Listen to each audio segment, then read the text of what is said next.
சம்பளம். இதில் ஆண்களுக்கும் பெண்களுக்கும் இடைவெளி உள்ளதா? ஆம், சுமார் 14.3 விழுக்காடு இடைவெளி உள்ளது. சென்ற ஆண்டு வெளியிடப்பட்ட புள்ளி விவரங்கள் இதை காட்டுகின்றன. ஆண்கள் சம்பாதிக்கும் ஒவ்வொரு வெள்ளிக்கும் பெண்கள் சுமார் 85 காசு சம்பாதிக்கிறார்கள். அதாவது ஆண் ஒருவர் 3000 வெள்ளி சம்பளம் வாங்கினால் அதே வேலை செய்யும் ஒரு பெண் சுமார் 400 வெள்ளி குறைவாக வாங்குகிறார். ஆண்களுக்கு நிகரான சம்பளம் ஏன் பெண்களுக்கு கிடைப்பதில்லை? பெண்கள் என்பதால் மட்டுமே அவர்களுக்கு குறைவான சம்பளம் கிடைக்கிறதா அல்லது மற்ற காரணங்கள் உள்ளனவா? ஆண் பெண் சம்பள இடைவெளி இல்லாத ஒரு சமுதாயத்தை நம்மால் உருவாக்க முடியுமா? ஆராய்வோம் இன்றைய எதிரொலி நிகழ்ச்சியில்.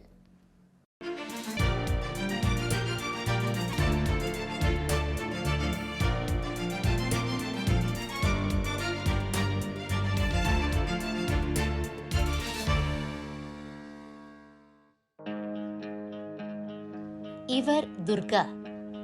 ஆண்கள் அதிகமாக வேலை செய்யும் தகவல் தொழில்நுட்பத் துறையில் பணிபுரிகிறார். அலுவலகத்தில் பல சவால்களை சந்தித்துள்ளார். என்னை சுற்றி இருக்கக்கூடிய மற்ற பெண்கள் கிட்ட பேசும் பொழுது அவங்களுடைய அனுபவத்தை சொல்லும் போது எனக்கு என்ன தெரிய வருதுன்னா, இப்பொழுதைக்கு கொஞ்சம் பாகுபாடு இருக்குது. நம்மளால் உறுதிப்படுத்தி சொல்ல முடியாது, ஏன்னா ஒருத்தரோடைய சம்பளம் நமக்கு தெரியாது. ஆனால் பேச்சு வாக்கில் இந்த வருஷம் உங்களுக்கு எவ்வளோ இன்க்ரிமெண்ட் கிடச்சிருக்குது அது மாதிரி நம்ம கேட்க பொழுது ஜென்ரலாகவே தெரியுது பசங்களுக்கு கொஞ்சம் ஜாஸ்தி கிடைக்குது பொண்ணுங்க கம்பேர் பண்ண போதுன்னு. நான் ஒரு ப்ராஜெக்டில் முதல்ல போகும்போது ஒரு மேல் அதிகாரி என்னை பார்த்து, உனக்கு கல்யாணம் ஆயிடுச்சா அப்படின்னு கேட்டாங்க. அப்போது நான் பேச்சு வாக்கில் தான் சும்மா நம்மளை பார்த்து என்ன தெரிஞ்சுக்கலாம் அப்படின்னு கேட்குறாங்கன்னு கேட்கும்போது, ஏன் கேட்குறீங்கன்னு கேட்டோன்னே, இல்லைன்னா உனக்கு கல்யாணம் ஆகிடுச்சுன்னா உன்னால் ஓவர் டைம் ஒர்க் பண்ண முடியாதுல்ல, வீக்கெண்ட்ஸ் ஒர்க் பண்ண முடியாதுல்ல அப்படின்னு அவங்க எக்ஸ்பிளிசிட்டாக சொன்னாங்க. அப்போது எனக்கு ஒரு மாதிரி இருந்துச்சு, இது ஒரு காரணமா? ஏன் கல்யாணம் ஆனால் என்னால் வேலை பார்க்க முடியாதுன்னா கிடையாதுல்ல அப்படின்னு சொல்லிட்டு. சில நேரத்தில் நம்ம ப்ராஜெக்ட்ஸ்லாம் ஓவர் டைம் ஒர்க் பண்ண வேண்டிய சூழ்நிலை வரும், லேட் நைட்ஸ் ஒர்க் பண்ண வேண்டியது வரும், வீக்கெண்ட்ஸ் ஒர்க் பண்ண வேண்டியது வரும். ஆனால் பொண்ணுங்களுக்கு அதுவும் திருமணமானவங்களுக்கு குழந்தைகள் இருக்கக்கூடியவங்களுக்கெல்லாம் இந்த பண்ண முடியாது. 6 மணிக்கு வேலை முடியுதுன்னா அவங்க வீட்டுக்கு போய் தான் ஆகணும். அதே மாதிரி வீக்கெண்ட்ஸ் குழந்தைங்கள பார்த்துக்கணும், அவங்களுக்கு அதர் கமிட்மெண்ட்ஸ் இருக்கும். ஸோ அவங்களுக்கு வீட்டுக்கு போய் தான் ஆகணும். ஆனால் இதே ஆண்களுக்கு பெரும்பாலான நேரத்தில் இந்த கமிட்மெண்ட் இருக்கிறது இல்லை. ஸோ அவங்க என்னால் வேலை பார்க்க முடியும்னு சொல்லிட்டு அவங்க ஓவர் டைம் ஒர்க் பண்ணுறாங்க. அந்த சூழ்நிலையில் பெண்கள் எப்படி சொல்கிறாங்கன்னா, not cooperative or unable to perform as well as the counterpart அப்படின்னு சொல்கிறாங்க. ஆண் பெண் சம்பள இடைவெளியை பற்றி பேசுவதற்கு முன் பெண்கள் கடந்து வந்த பாதையை சற்று நினைவு கூர்வோம். அக்கால சிங்கப்பூரில் பெண்கள் வீட்டிலேயே பெரும்பாலும் இருந்தனர். கணிசமானோர் வேலைக்கு செல்லவில்லை. 1957 ஆண்டில் வேலை பார்த்த பெண்களின் விகிதம் வெறும் 21.6 விழுக்காடு மட்டுமே. அதாவது 5இல் 1 பெண் மட்டும் வேலைக்கு சென்றார் அல்லது வேலை தேடினார். 1959 ஆண்டு வாக்கில் சில மாற்றங்கள். பெண்கள் உரிமைக்கு அங்கீகாரம் கிடைக்க தொடங்கிய காலம். கல்வி அறிவு பெறவும், வேலைக்கு செல்லவும், அரசியலில் பங்காற்றவும் பெண்களுக்கு வாய்ப்புகள் உருவாக்கப்பட்டன. இன்றோ சிங்கப்பூரில் பெண்களின் வாழ்க்கை தரம் பல மடங்கு முன்னேறியுள்ளது. படிப்பு, வேலை என பெண்கள் ஆண்களுக்கு ஈடாக சாதித்து வருகின்றனர். ஆண்களுக்கு ஈடு கொடுத்து பெண்களும் வேலை செய்கிறாங்க.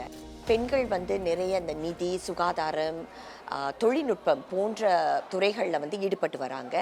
நிறைய பெண்கள் தலைமைத்துவ பதவிகள்லையும் ஈடுபட்டிருக்காங்க.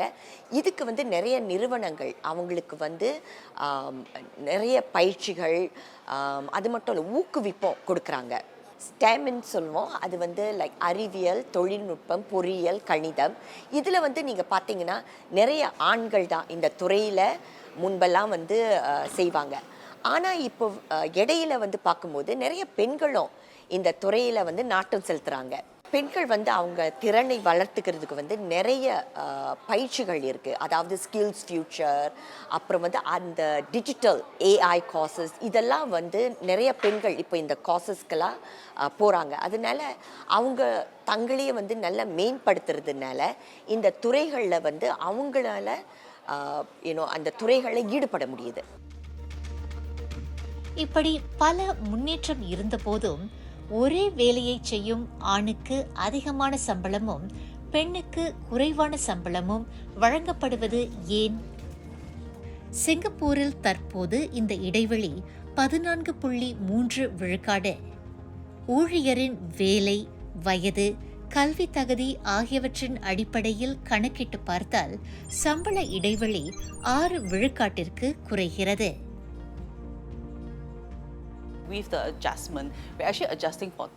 மனிதவள காரணங்கள் மற்றும் ஊழியர்களை பாதிக்கும் விவகாரங்கள் இவற்றை கருத்தில் கொள்வது முக்கியம். உதாரணத்திற்கு வேலை செய்யும் நேரம், வயது, படிப்பறிவு. இதன் அடிப்படையில் வைத்து பார்த்தால் ஆண் பெண் சம்பள இடைவெளி 6 விழுக்காட்டிற்கு குறைகிறது. இந்த 6 விழுக்காட்டை வேறு எப்படி விளக்குவது? இதைத்தான் நாம் கருத்தில் கொள்ள வேண்டும். இதில்தான் நாம் நாட்டம் செலுத்த வேண்டும்.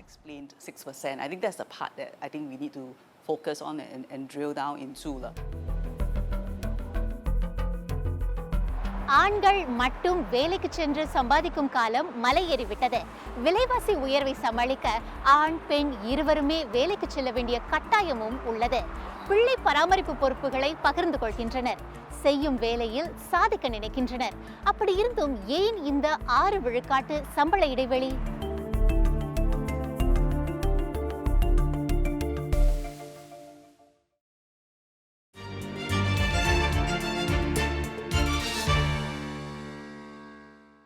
ஆக்சுவலி இப்போ காலகட்டத்தில் வந்து மேன் உமன் எல்லாமே வந்து அதே வேலை தான் செய்கிறாங்க. இல்லை பெண்கள் வந்து இப்போ பார்த்திங்கன்னா வந்து அந்த காலத்து மாதிரி இல்லை, வீட்டில் இல்லை, வீட்லேயும் பார்த்துக்கிட்டு வெளியும் வேலை செய்கிறாங்க. So I think I'm not being a gender bias but comments இல்லை. ஆனால் வந்து we are working equally has hard as man. இப்போ வந்து வேலை இடத்துல பார்த்திங்கன்னா அவங்களுக்கு கொடுக்குற வேலை தான் எங்களுக்கும் கொடுக்குறாங்க. அதில் ரொம்ப பிரிவினை இல்லையே. ஸோ அப்படி இருக்கும் போது சம்பளத்தில் மட்டும் எதுக்கு வந்து டிஸ்பேரிட்டி இருக்கணும்? சிஇஓ வந்து லைக் ஃபீமேலும் இருக்காங்க, மெயிலும் இருக்காங்க. So like they should understand that it doesn't matter it's a male or female. ஆண்கள் 2 வருஷம் என்எஸ் சர்வ் பண்ணும்போது அதனால் வேலையை ஸ்டார்ட் பண்ணும்போது கொஞ்சம் கூட சம்பளம் இருக்கும்னு எனக்கு தெரியும். ஆனால் அவ்வளோ பெரிய டிஸ்அட்வான்டேஜ்னு தெரியலை. ஏன்னால் பெண்களும் குழந்தை இருக்கும்போது 2 வருஷம் லீவ் எடுத்தால் அதை ஈவன் அவுட் பண்ணும் இந்த லாங் ரன். திருமணத்திற்கு பின் பிள்ளைகளை பார்த்து கொள்ளும் பொறுப்பு, இதை இன்றும் ஆண்களை விட பெண்களே அதிகம் சுமக்கின்றனர். குடும்பம், வேலை இவை இரண்டையும் சமாளிப்பது எளிதல்ல. குழந்தை பிறந்த பிறகு கிடைக்கும் தந்தையருக்கான விடுப்பு, இது முடிந்தவுடன் ஆண்கள் வேலைக்கு எளிதில் திரும்பி விடுகின்றனர். ஆனால் பெண்களோ மகப்பேற்று விடுப்பு முடிந்த பின் வேலைக்கு திரும்பும் போது பல சவால்களை சந்திக்கிறார்கள். இதை ஆங்கிலத்தில் மதர்ஹுட் பெனல்டி என்கிறோம். இதுக்கெல்லாம் என்ன காரணம் அப்படின்னு நம்ம பார்த்தோன்னா, இப்போது பராமரிப்பு பொறுப்புகள் அது வந்து நம்ம சமூக அமைப்பும் அப்படி தான், சமூக மனப்பாங்கும் அப்படி தான். பெண்கள் மேலே தான் இந்த பொறுப்பு அதிகமாக வந்து விழும். இப்போ வீட்டையும் பார்த்துக்கணும், குழந்தைகளையும் பார்த்துக்கணும், வேலைக்கும் போகணும், வயதாகிற பெற்றோர்களையும் பார்த்துக்கணும் அப்படின்னு பொறுப்புகள் நிறைய பெண்கள் மேலே தான் பெரும்பாலாக வந்து விழுறது. ஸோ இதனாலேயே பெண்கள் வந்து நிறைய சூழ்நிலையில் வந்து சம்பளம் இல்லாத விடுப்பு, அதாவது அன்பெய்ட் லீவ், இல்லைனா பார்ட் டைம் பகுதி நேர வேலை, இந்த மாதிரி ஒரு சூழ்நிலைக்கு போகிற மாதிரி வாய்ப்புகள் நிறைய இருக்குது. இந்த பட்சத்தில் தான் அந்த வேறுபாடு வந்து அதிகமாகிற வாய்ப்பும் இருக்குது. தந்தையர் விடுப்பு இப்போ அதிகமாக எடுக்கப்படுறதில்லை, 53 விழுக்காடு தான் எடுக்கப்படுது. ஸோ நிறைய பேர் இன்னும் அந்த தந்தையர் விடுப்பை வந்து முழுக்க எடுக்கணும், அந்த மனப்பாங்கு மாற்றமும் ஏற்படணும். அது மட்டும் இல்லாமல் இப்போது குழந்தை பராமரிப்பு நிலையம் அப்படின்னு பார்த்தீங்கன்னா சிங்கப்பூரில் இருக்குது. ஆனால் அவங்க வந்து இப்போது வீக் டேஸ் இல்லைனா ஆஃபீஸ் ஹவர்ஸ் அந்த மாதிரி ஆப்ரேட் பண்ணுறவங்க தான் இருக்காங்க. ஸோ ஆனால் நிறைய பேருக்கு வந்து நிறைய மகளிருக்கு வந்து அது ஆஃப்டர் ஆஃபீஸ் ஹவர்ஸும் அவங்களுக்கு வேலை இருக்கும், இல்லைன்னா சனிக்கிழமை ஞாயிற்றுக்கிழமையும் வேலை செய்கிற மாதிரியும் இருக்கும். குறைந்த வருமானம் வாங்குகிற மகளிர் இந்த மாதிரி குழந்தை பராமரிப்பு நிலையங்களுக்கு வந்து அவங்களுடைய குழந்தைகளை அனுப்புகிற அந்த சூழ்நிலை அவங்களுக்கு வராது. ஸோ வீட்லேயே இருந்து நானே என் குழந்தைய பார்த்துக்கிறேன் அப்படின்னு சொல்கிற வாய்ப்பும் இருக்குது. இதனாலேயே இந்த மாதிரி காரணங்கள்னாலேயே அந்த வேறுபாடு வந்து அதிகமாக இருக்கிறதுக்கு காரணம் இருக்குது. குடும்ப பொறுப்புகளால் வேலைக்கு செல்ல இயலாத பெண்களும் இருக்கவே செய்கின்றனர். அப்படி இருந்தும் வேலைக்கு சென்றால் பகுதி நேர வேலைகளை விரும்புகின்றனர். இதில் கிடைக்கும் நீக்கு போக்கான வேலை ஏற்பாடுகளும் குறைவான வேலை நேரமும் குழந்தைகளை பார்த்து கொள்ளும் பெண்களுக்கு வசதியாக உள்ளது. ஆனால் இம்மாதிரியான பகுதி நேர வேலைகளில் குறைவான சம்பளமே கிடைக்கிறது. இது ஆக்குபேஷனல் செக்ரிகேஷன், அதாவது வேலை பாகுபாடு என்றழைக்கப்படுகிறது. சிங்கப்பூரில் ஆண் பெண் சம்பள இடைவெளிக்கு இதுவே முக்கிய காரணம் என மனிதவள அமைச்சு சுட்டியது. இதனால் சில தொழில்துறைகளில், குறிப்பாக ஆண்கள் அதிகமாக பணியாற்றும் துறைகளில் பெண்களை அதிகம் காண முடிவதில்லை. பிரபலமாக இல்லாத தொழில்களில் பெயர் பதிக்க பெண்கள் முயற்சிகளை மேற்கொள்கின்றனர். பல காரணங்கள், ஒரு காரணங்கள் வந்து ஆண்கள் வந்து tend to be being in jobs that are paying a bit more, which has a bit more commanding power. இதே வந்து பெண்களை பார்த்தீங்கன்னா they are taking on jobs that is not as commanding. இப்போ ஆண்களை பார்த்தீங்கன்னா பொதுவாக just for guideline purposes doctors, engineers, maybe CEO அந்த லெவலுக்கு தாண்டி போயிட்டுருக்காங்க, அதாவது ஸ்டேட்டஸ் ரிலேட்டட். பெண்களை பார்த்தீங்கன்னா அவங்க வந்து maybe administrative role, administrative managers, social service agencies அந்த ரோல்ஸ்க்கு போகிறாங்க. ஆனால் வேலையில் புதிதாக சேரும் ஆணுக்கும் பெண்ணுக்கும் கொடுக்கப்படும் ஆரம்ப சம்பளத்திலும் வேறுபாடு உள்ளது. இதற்கு ஒரு காரணம் தேசிய சேவை என கருதப்படுகிறது. ஆண்கள் 2 ஆண்டுகள் தேசிய சேவை முடித்துவிட்டு வேலையில் காலெடுத்து வைக்கின்றனர். இந்த 2 ஆண்டுகளில் பெண்கள் தாங்கள் தேர்ந்தெடுத்த துறையில் சிறப்பாக செய்து முன்னேற்றம் காண வாய்ப்புள்ளது. இதற்கு ஈடு கொடுக்க ஆண்களின் ஆரம்ப சம்பளம் சற்று உயர்வாக இருக்கலாம். லேபர் ஃபோர்ஸ் ரிப்போர்ட்டை பார்த்தீங்கன்னா அது வந்து வயசுக்கு அது வந்து பிரித்து வச்சுருக்காங்க. இப்போ வந்து அந்த ஒரு ரிப்போர்ட்டில் வந்து சொல்கிறாங்கன்னா 15 to 19 years old அந்த ஏஜ் குரூப்பில் வந்து பார்த்திங்கன்னா பெண்கள் வந்து ஆண்களோட கூட சம்பாதிக்கிறாங்க. இப்போ அந்த 19 years old வந்து அப்போ ஏன் ஆண்கள் குறைவாக சம்பாதிக்கிறாங்க அப்படின்னு நீங்கள் நினச்சி பார்த்தீங்கன்னா அப்போ தான் ஆண்கள் வந்து நேஷ்னல் சர்வீஸ் போகிறாங்க. அவங்க நேஷ்னல் சர்வீஸ் போகிறாங்க, படிக்கிறாங்க. இப்போ 20லேருந்து 24 வயசு அந்த வயசை பார்த்திங்கன்னா அப்போ தான் நிறைய பேர் வந்து ஃப்ரெஷ் கிராஜுவேட்ஸாக வருவாங்க. அப்போயும் ஒரு சேலரி டிஃப்ரென்ஸ் இருக்குது. அப்போ கூட பெண்கள் தான் வந்து ஆண்களோட கூட வருமானம் எடுக்கிறாங்க. இப்போ அந்த கூட வருமானம் எடுக்கிறனால நீங்கள் பார்த்தீங்கன்னா ஆண்கள் வந்து அந்த கேச்சிங் அப் கேம், ஏன்னா அவங்க அப்போ தான் நேஷ்னல் சர்வீஸ் முடிச்சிருப்பாங்க, அப்போ தான் படிப்பு முடிச்சிருப்பாங்க, அதனால் இந்த கேச்சிங் அப் கேம் செய்கிறாங்க. ஸோ அடுத்த கட்டத்தை வந்து நம்ம பார்த்தோன்னா அந்த 25லேருந்து 29 வயசு வரைக்கும் அப்போ தான் அந்த சேலரி டிஃப்ரென்ஸ் வந்து ஒரு 3% வருது. அதாவது அப்போ கூட பெண்கள் தான் வந்து ஆண்களோட கூட சம்பாதிக்கிறாங்க. ஆனால் அதுக்கப்புறம் வர்ற வயசு கட்டத்தை பார்த்திங்கன்னா 30 to 34 அப்போ தான் வந்து ஆண்கள் வந்து கொஞ்சம் கூட சம்பாதிக்க ஆரம்பிக்கிறாங்க.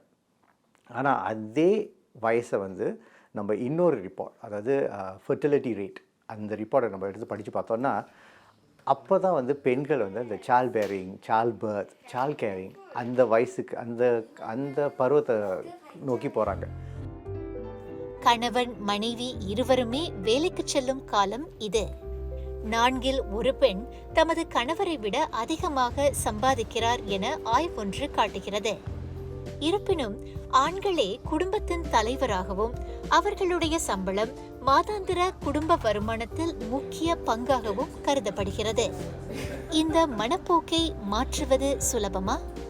ஒரு கல்ச்சுரல் எக்ஸ்பெக்டும் இருக்குது, ரைட்? ஆண்கள் வந்து எப்பவுமே பெண்களோட கூட சம்பாதிக்கணும். இப்போ முந்தைய கட்டத்திலலாம் பார்த்திங்கன்னா நம்ம தாத்தா பாட்டி காலத்திலலாம் பார்த்திங்கன்னா ஆண்கள் தான் வேலைக்கு போயிட்டு வருவாங்க, பெண்கள் வந்து வீட்டில் இருந்து பிள்ளைங்களை பார்த்துக்குவாங்க. So it's also a cultural thing. So அந்த கல்ச்சுரல் மைண்ட் செட் இருக்கிறதுனாலையும் ஆண்கள் வந்து கொஞ்சம் கொஞ்சம் மோ கமாண்டிங் ரோல்ஸ்க்கு போகிறதுனாலையும் அந்த மைண்ட் செட் வந்து நமக்கு நேச்சுரலாக ஃபிட் பண்ணுது. ஆண்கள் தான் வந்து மெயின் பிரெட் வின்னராக இருக்கணும், பெண்கள் வந்து பிரெட் வின்னராக இருக்க முடியாது, they always a supplementary salary provider அப்படின்றது அந்த மைண்ட் செட் வருது. நம்ம வீட்டில் பிள்ளைங்களை பார்த்தீங்கன்னா பிள்ளைங்க வளர்க்கல பொதுவாக இந்த ஜெனரேஷனல் பேரண்ட்ஸ் வந்து என்ன சொல்லுவாங்கன்னா, பையனை பார்த்தா நீ ஒரு டாக்டர், லாயர், இன்ஜினியர், அந்த ஒரு 3 கரியர் சொல்லிடுவாங்க. ஆனால் இதே ஒரு பொண்ணு பிறந்தா டாக்டர், லாயர் அதிலே முடிச்சிடுவாங்க. அந்த என்ஜினியரிங் ஃபீல்ட் கான்செப்டே நமக்கு வராது. So it's already a cultural issue.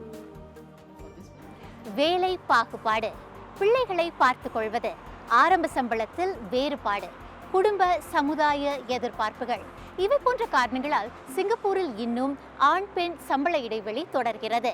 குறைவான சம்பளம், வேலையில் பாகுபாடு, இப்படிப்பட்ட சவால்களை எதிர்நோக்கும் பெண்கள் என்ன செய்யலாம்?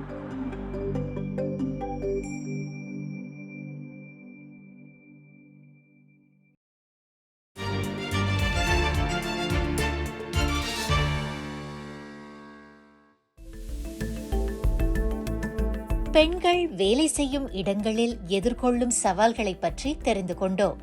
பாலின பாகுபாட்டை எதிர்நோக்கும் பெண் ஊழியர்கள் மனிதவள நிபுணர்களை அணுகலாம். இவர்கள் என்ன மாதிரி உதவிகளை செய்கிறார்கள்? ஒரு டீமில் வந்து 10 பேர் இருக்காங்க. அதில் வந்து 5 ஆண்கள் 5 பெண்கள் இருக்காங்க. அப்போ அந்த 5 ஆண்களுடைய சம்பளமும் வந்து கொஞ்சம் அதிகமாக இருந்து பெண்களோட இது கம்மியாக இருந்ததுன்னா அப்போ நம்மளுக்கு தெரியும் அது வந்து அதனால தான் அப்படின்னு. அதுக்கு அப்படி வந்து நம்மளுக்கு அந்த ட்ரெண்ட் அப்படின்னு சொல்லுவாங்க இல்லையா, அந்த ஒப்பிட்டு பார்க்கும்போது அந்த வித்தியாசங்கள் தெரிஞ்சுதுன்னா அப்போ தான் நம்ம வந்து முடிவெடுக்க முடியும் இந்த மாதிரி இது வந்து பாகுபாடு அப்படின்னு. இப்போ நீங்கள் பொதுவாக பார்த்தீங்கன்னா ஒரு பெண் ஊழியர் வந்து இந்த மாதிரி மட்டர்னிட்டி லீவ் முடிச்சுட்டு வேலைக்கு மறுபடியும் சேரும்போது அவங்க கண்டிப்பாக அதே வேலையில் அதே சம்பளத்தில் தான் மோஸ்ட்லி வந்து சேருவாங்க. இல்லை அவங்க வந்து அவங்களுக்கு அப்போ வந்து டெம்பரரியாக வேலையை கொஞ்சம் குறைச்சிக்கணும் அப்படின்னு சொல்லி பார்ட் டைம் அந்த மாதிரி இல்லை ஏதாவது ஃப்ளெக்சிபிள் அரேஞ்ச்மெண்ட் கேட்டு வேலையை குறைச்சிக்கிட்டு அதுக்கு தகுந்த மாதிரி சம்பளத்தை குறைச்சிக்கிட்டாங்கன்னா அது வந்து வேறு விஷயம், அது அவங்களுடைய சாய்ஸ். மேனேஜர் என்ன யோசிக்கலாம், இந்த மாதிரி இவங்க இப்போ தான் வந்து லீவ்லேருந்து வந்திருக்காங்க, குழந்தை வேலை இதெல்லாம் சமாளிக்கிறதுக்கு அவங்களுக்கு கஷ்டமாக இருக்கும், அதனால அவங்கள அந்த ப்ராஜெக்டில் போட வேண்டாம் அப்படின்னு முடிவு செய்ய வாய்ப்பு இருக்குது. அவங்க வந்து நல்ல நோக்கத்தில் தான் பண்ணுவாங்க, ஆனால் வந்து அதே அந்த பெண் ஊழியருக்கு வந்து தப்பாக தென்படலாம். அதனால நம்ம அந்த மாதிரி சுச்சுவேஷனில் அவங்கள கேட்டுக்கிறது நல்லது. இப்போ ஒரு வேலையில் வந்து 10 விஷயங்கள் செய்யணும்னா ஒரு ஆண் வந்து அதில் வந்து 7 விஷயங்கள் அவங்களால செய்ய முடிஞ்சாலே அவங்க வந்து சந்தோஷமாக அதுக்கு வந்து அப்ளை பண்ணுவாங்க, கை தூக்கிடுவாங்க. ஆனால் பெண்கள் வந்து நம்ம எப்பவுமே யோசிப்போம் இந்த மாதிரி நம்மளால் சில விஷயம் செய்ய முடியாதே, 10க்கு 10 நம்மளால் செய்ய முடியலன்னா நம்ம வந்து இதை எடுத்துக்கலாமா வேண்டாமா அப்படிங்கிற ஒரு தயக்கம் இருக்கும். புது வேலைக்கு வந்து அப்ளை பண்ணுறதா இருந்தாலும் சரி, இருக்கிற வேலையில் சம்பள உயர்வு கேட்குறதா இருந்தாலும் சரி, பெண்கள் வந்து ரொம்ப தயக்கப்படுறாங்க. வெளிப்படையான சம்பள முறை, குடும்பத்தை ஆதரிக்கும் கொள்கைகள், வேலையை சிறப்பாக செய்ய சமமான வாய்ப்புகள், இது போன்ற முயற்சிகள் ஆண் பெண் வேலை பாகுபாட்டை குறைக்க உதவுகின்றன, பெண்களின் வளர்ச்சிக்கும் உறுதுணையாக அமைகின்றன. நிறுவனங்களிடையே இம்மாதிரியான விழிப்புணர்வு மேலும் தேவைப்படுகிறது. எங்கள் ஒவ்வேர் நிலையத்தில் வந்து மகளிர் பராமரிப்பு நிலையம்னு தனியாக ஒரு டிபார்ட்மெண்ட்டே இருக்குது. ஸோ பெண்களுக்கு வந்து ஏதாவது உதவி தேவைப்பட்டதுன்னா, அதாவது குறிப்பாக ஆண் பெண் வேலை இடங்களில் பாரபட்சம் இருக்கிற மாதிரி அவங்களுக்கு தோணி, இல்லை அந்த ஊதியம் வேறுபாடு இருக்கிற மாதிரி அவங்களுக்கு தோணுச்சுன்னா அவங்க இந்த தொடர்புக்கு, அதாவது இந்த மகளிர் பராமரிப்பு நிலையத்துக்கு வந்து தொடர்பு கொண்டு பேசலாம். ஸோ அவங்க வந்து பேசினதுக்கப்புறம் எங்கள் அவேர் சென்டரில் வாலண்டியர் செய்கிறவங்க ஒரு லாயர்ஸ் இருக்காங்க, வழக்கறிஞர்கள் இருக்காங்க, அவங்களுக்கு வந்து கனெக்ஷன் கொடுத்து அவங்க பேச இன்னும் கொஞ்சம் தெரிஞ்சுக்க வந்து அவங்க வாய்ப்பு கொடுப்பாங்க. பாலின சமத்துவத்தை ஊக்குவிப்பதற்கு முயற்சிகள் தொடர்வது அவசியம். இதனால் பெண்களுக்கும் தம்மால் பல துறைகளில் சாதிக்க முடியும், தலைமைத்துவத்தில் இருக்க முடியும் என்ற தன்னம்பிக்கை உருவாகிறது. உதாரணத்திற்கு, சிங்கப்பூர் பங்குச்சந்தை நிறுவனங்களில் சுமார் 25 விழுக்காட்டு ஊழியர்கள் பெண்கள். சுயமாக தொழில் செய்வதிலும் பெண்கள் நாட்டம் காட்டுகின்றனர். 2010ஆம் ஆண்டில் 10,300 தொழில்களை பெண்கள் நடத்தினர். இந்த எண்ணிக்கை 2020ஆம் ஆண்டில் 36,000 வரை உயர்ந்தது. இப்படி பல முன்னேற்றங்கள் இருந்தாலும் பெண்கள் எதிர்நோக்கும் சவால்கள் இருக்கத்தான் செய்கின்றன. ஜெண்டர் பயஸ் எங்கள் சமூகத்தில் நிறைய இருக்குது. உதாரணத்துக்கு எனக்கு தெரிஞ்ச ஒரு பெண்மணி ஒரு கான்ட்ராக்ட் இன்டர்வியூக்கு போயிருந்தாங்க. அங்கே அந்த இன்டர்வியூ அவளோட நகம் பார்த்து, அவனோட நகம் சிப்டாக இருக்குது, இதே பண்ண முடியலைன்னா நீ எங்கே கான்ட்ராக்ட் மேனேஜ் பண்ண போகிறவான்னு சொன்னாங்க. நெட்வொர்க்கிங் இவெண்ட்ஸ்லாம் அவருக்கு ஸ்பான்சர்ஸ் பண்ண முடியாது. ஸோ பிராண்டிங் ரொம்ப கம்மியாக இருக்குது. So that's why they find it hard, கொஞ்சம் இன்னும் கஷ்டமாக இருக்குது டு க்ரோ. ப்ரொக்யூர்மெண்ட்னா ஒரு பிஸ்னஸ் நிறைய விஷயங்கள் வாங்குவாங்க. ஃபார் எக்ஸாம்பிள், ஒரு காஃபி ஷாப்பில் tables, chairs, coffee beans, desserts, cleaning services எல்லாம் வாங்குவாங்க. அது மாதிரி பப்ளிக் அண்ட் ப்ரைவேட் ப்ரொக்யூர்மெண்ட்டில் less than 1% பெண்கள் நடத்த பிஸ்னஸஸ்க்கு போகிறது. சிங்கப்பூரில் பெண்கள் நடத்த பிஸ்னஸஸும் ஆண்கள் நடத்த பிஸ்னஸஸ் ஈக்குவலாக இருந்தால் சிங்கப்பூரோட ஜிடிபி 20% இன்க்ரீஸ் ஆகிறதுக்கு வாய்ப்பு இருக்குது. சிங்கப்பூர் மகளிர் அமைப்புகள் மன்றம் 60க்கும் மேற்பட்ட அமைப்புகளை ஒருங்கிணைத்து பெண்களுக்கு சம உரிமையை கொடுக்க முனைகிறது. SCWO, we do have a initiative. வேலையில் முத்திரை பதித்த பெண்களை கௌரவிக்கும் முயற்சி ஒன்றை மேற்கொண்டோம். Singapore women's hall of fame என்பதே இந்த முயற்சி. கடந்த 10 ஆண்டுகளாக நடத்தி வருகிறோம். பெண்களுடைய மீள்திறனையும் அவர்களுடைய விடாமுயற்சியையும் வெளிக்காட்டும் கதைகளை நாம் தொடர்ந்து பகிர்ந்து வருகிறோம். பெண்களின் மீதுள்ள குறுகிய கண்ணோட்டத்தை மாற்றுவதற்கு இக்கதைகளை இளையர்களிடம் கொண்டு சேர்க்கிறோம். இதை ப்ராஜெக்ட் ஆசம் என அழைப்போம். பள்ளிக்கூடம், சமூகம், பெற்றோர் இவர்களின் உதவியுடன் சாதித்த பெண்களின் நற்பண்புகளை இளையர்களுக்கு எடுத்து கூறுகிறோம். வேலை செய்யும் பெற்றோர் இவர்களுக்கு 2026ஆம் ஆண்டிலிருந்து மொத்தம் 30 வாரங்கள் சம்பளத்துடன் கூடிய விடுப்பு வழங்கப்படும். எதிர்வரும் ஏப்ரல் 1 தேதிக்கு பிறகு தந்தையருக்கான விடுப்பில் சில கூடுதல் சலுகைகள் சேர்க்கப்படுகின்றன. நீக்குப்போக்கான வேலை நடைமுறையை பின்பற்றும் ஊழியர்களுக்கு அதிக வாய்ப்புகள். இது போன்ற பல முயற்சிகளை அரசாங்கம் எடுத்து வருகிறது. பெண்கள் தங்கள் குடும்பம், வேலை இரண்டையும் சிறப்பாக கையாள இம்முயற்சிகள் கை கொடுக்கின்றன. ஆண் பெண் சம்பள இடைவெளியை குறைக்க பல முயற்சிகள். அவை பலனளிக்க சில காலம் பிடிக்கும். அதேவேளை காலத்திற்கு ஏற்ற வகையில் இன்னும் பல முயற்சிகள் தேவைப்படும். இன்று நாளை என முடிந்துவிடாது, தொடரும். அரசாங்கம், நிறுவனங்கள், குடும்பங்கள் இவை அனைத்தும் ஒரு சமூகமாக இணைவது அவசியம். அப்போதுதான் பெண்களுக்கு சமமான வேலை, சமமான சம்பளம் இரண்டுமே கிடைக்கும். நான் ஹர்னிதா. நன்றி, வணக்கம்.